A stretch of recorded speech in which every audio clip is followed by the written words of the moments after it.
عن ابی ذر الغفاری رضی اللہ عنہ عن النبی صلی اللہ علیہ وسلم فیما یرویہ عن ربہ تبارک وتعالی انہ قال یا عبادی انی حرمت الظلم علی نفسی وجعلتہ بینکم محرما فلا تظالموا الحدیث رواہ مسلم۔ اللہ تبارک و تعالیٰ اپنے بندوں سے خصوصی طور پہ بعض دفعہ کلام کرتا ہے، گفتگو کرتا ہے۔ جس روایت کا ٹکڑا آپ کے سامنے پڑھا گیا ہے، اس روایت کے اندر، اس حدیث کے اندر اللہ تبارک و تعالیٰ ڈائریکٹ ہم سے اور آپ سے 10 باتیں، 10 نصیحتیں، 10 پیغامات ہم کو دینا چاہتا ہے۔ حدیث کے راوی ابو ذر غفاری رضی اللہ عنہ ہیں، کہتے ہیں کہ اللہ کے نبی صلی اللہ علیہ وسلم اللہ سے حدیث کو بیان کرتے ہیں۔ اللہ تعالیٰ کیا کہتا ہے؟ اللہ کہتا ہے کہ یا عبادی، اے میرے بندے، میں نے اپنے اوپر ظلم کو حرام کر لیا ہے، اور میں نے تمہارے درمیان بھی آپس میں ایک دوسرے پر ظلم کرنا حرام قرار دے دیا ہے، لہٰذا کسی پر ظلم نہ کرو، کسی پر زیادتی نہ کرو۔ یہ پہلا پیغام ہے، پہلی بات ہے اللہ تبارک و تعالیٰ کی بندوں کے نام۔ دوسری بات، یا عبادی کلکم ضال الا من ہدیتہ، اے میرے بندے، تم سارے کے سارے لوگ گمراہ ہو جس کو میں ہدایت دے دوں۔ فاستہدونی اہدکم، تم مجھ سے ہدایت طلب کیا کرو، میں تم کو ہدایت عطا کر دوں گا۔ تیسری بات، یا عبادی کلکم جائعون الا من اطعمتہ، اے میرے بندے، تم سارے کے سارے لوگ بھوکے ہو، روزی روٹی کے محتاج ہو، اللہ ایک ہی جسے میں روزی روٹی فراہم کر دوں۔ فاستطعمونی اطعمکم، لہٰذا تم مجھ سے روزی روٹی کا سوال کرو، کھانے کا سوال کرو، میں تم کو کھانا کھلاؤں گا۔ چوتھی بات، یا عبادی کلکم عار الا من کسوتہ، اے میرے بندے، تم سارے کے سارے لوگ کیا ہے کہ ننگے ہو، کسی کے پاس لباس بھی مہیا نہ ہو، اللہ ایک ہی جسے میں لباس عطا کر دوں۔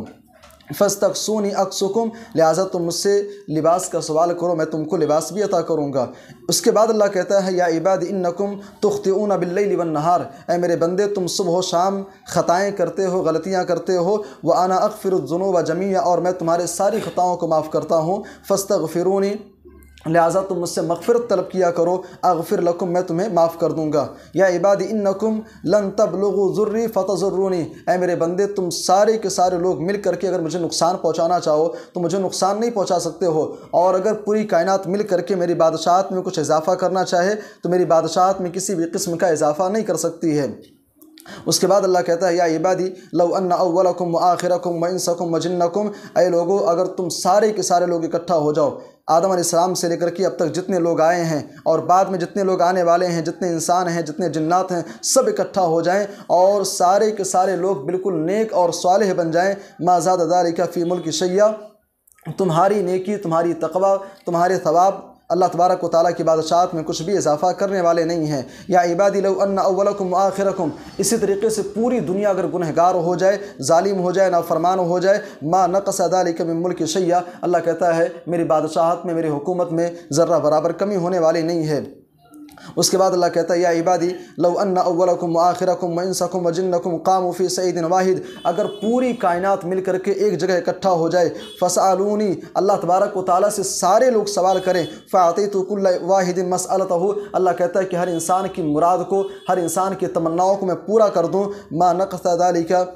مما عندی الا کما ينقص المخیط اذا ادخل البحر، اللہ کہتا ہے ساری انسانیت، سارے جنات، سارے لوگوں کی خواہشات، ان کی تمنائیں پوری کرنے کے بعد بھی میری بادشاہت میں کچھ بھی کمی ہونے والی نہیں ہے، ذرہ برابر بھی کمی ہونے والی نہیں ہے۔ اس کے بعد اللہ تبارک و تعالیٰ 10ویں بات کہتا ہے، یا عبادی انما ہی اعمالکم اوصیہا لکم، اے میرے بندو، یہ تمہارے اعمال ہیں جن کو میں تمہارے لیے شمار کرتا ہوں، ثم اوفیکم ایہا، پھر ان کا بہترین بدلہ بھی تم کو عطا کرتا ہوں۔ فمن وجد خیرا فلیحمد اللہ، جسے اللہ تبارک و تعالیٰ کی طرف سے خیر و بھلائی میسر ہو، اسے چاہیے کہ اللہ کی حمد و ثنا بیان کرے۔ ومن وجد غیر ذلک فلا یلومن الا نفسہ، اور اگر کسی کی زندگی کے اندر مصیبتیں آتی ہیں، پریشانیاں آتی ہیں، تو ایسے انسان کو چاہیے کہ وہ اپنے نفس کا محاسبہ کرے، اپنے آپ کو ملامت کرے، اس کی بدعمالیوں اور بدافعالیوں کی وجہ سے اللہ تبارک و تعالیٰ مصیبتیں نازل کرتا ہے۔ اللہ ہم سب کو کہنے سننے زیادہ عمل کی توفیق دے، آمین، تقبل یا رب العالمین۔